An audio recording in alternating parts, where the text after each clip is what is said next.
Hi everyone, this is Retro Nick with a response video to Retro Gamer VX. I hope I pronounced your name right. I'm not sure if I'm supposed to pronounce the number at the end, but I hope you forgive me for that.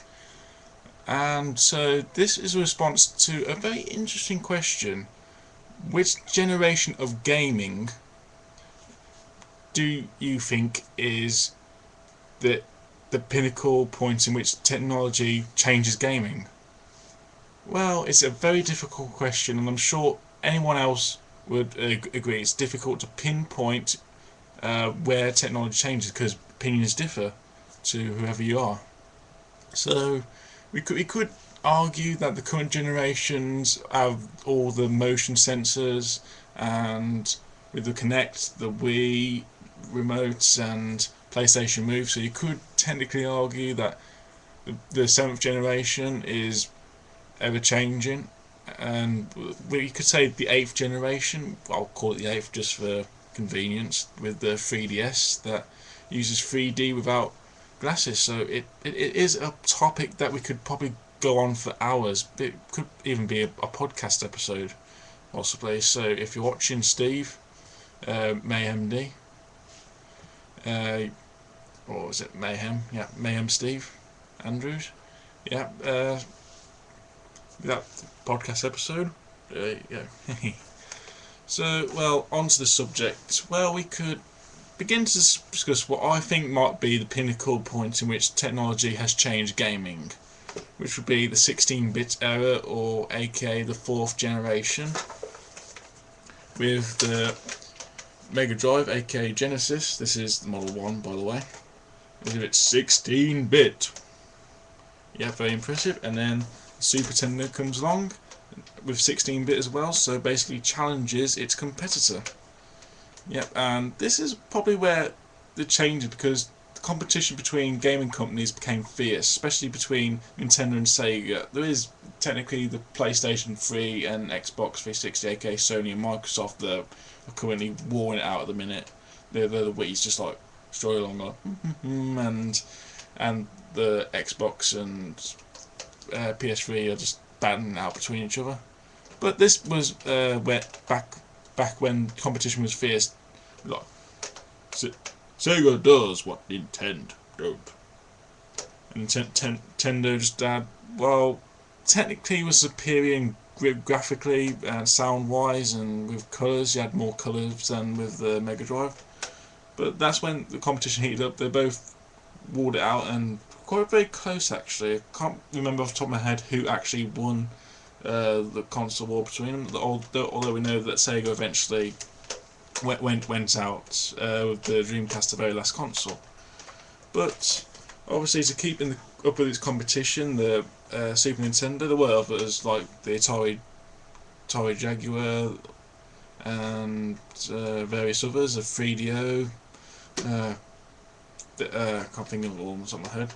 But obviously, the Sega decided they needed to do things that Nintendo wasn't, so they obviously came up with the Mega CD, which was an attachment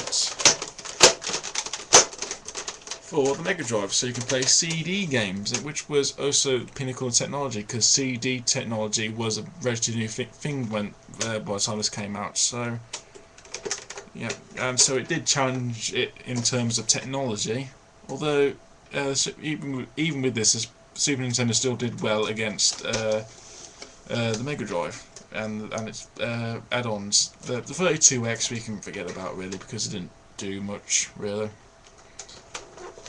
So that's the sort of area I'm thinking. 16-bit era. Although I would further it and say that the fifth generation was also a pinnacle point in technology, because that is when PlayStation, the first PlayStation by Sony, came out, and it produced a great library of games. It used CD technology, and it showed the capabilities of using CDs rather than cartridges. And also, it's the point where Nintendo still stuck with cartridges.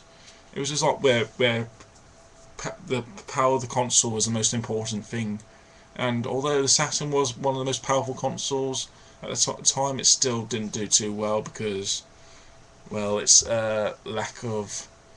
I don't think it's a lack of third-party support, but I think it's a lack of great games. It was rushed, and because of the not the kind of failure. I wouldn't say failure, but you know what I mean.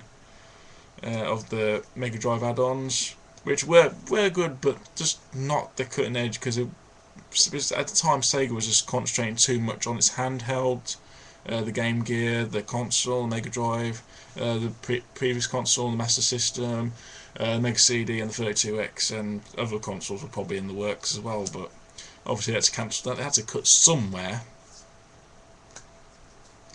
So yeah.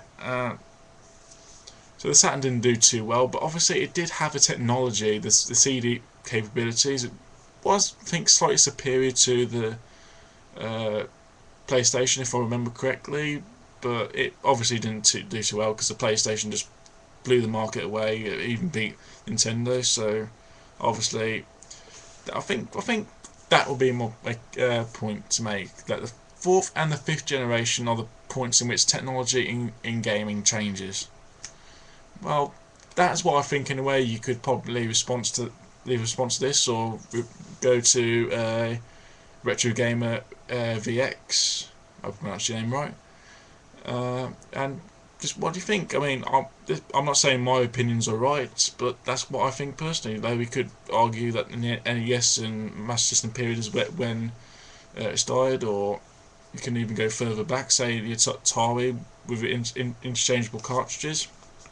You could say that, but it's just a big topic, and well, that's the game community decides. So, thank you for watching, and Retro Gamer VX.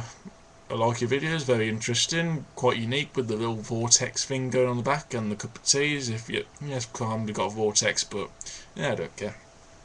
All I got is a cup of water, or a glass of water, sorry, and a poster of Avatar. So yeah, I've gone on a bit. So thank you for watching, and this is Retro Nick, and I'll see you later. Cheerio.